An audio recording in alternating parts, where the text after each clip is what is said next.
உங்களுக்கு பிடித்த பானம் எது? தேநீர், காஃபி, பழச்சாறுன்னு கேக்குறீங்க. மூணுமே கிடையாது.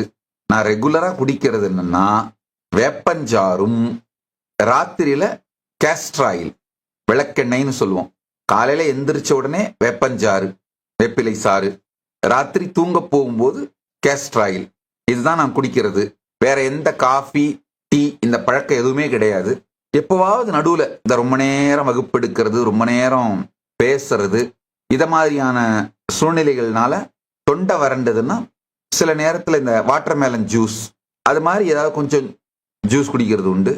மற்றபடி வேற விரும்பிய பிடித்த பானம்னு ஒன்று இல்லவே இல்லை. டீ காஃபி சுத்தமா அறவே கிடையாது, நிறுத்திட்டேன். நடுவில் எங்கேயாவது டிராவல் பண்ணும்போது சில ஆண்டுகளுக்கு முன்னாடி எப்போவாவது வேற எதுவும் கிடைக்கல அப்படின்னா குடிச்சது உண்டு. ஆனா இப்ப சுத்தமா நிறுத்திட்டேன். அட்லீஸ்ட் 10-15 ஆண்டுகளாக டீ காஃபி சுத்தமா நிறுத்திட்டேன்.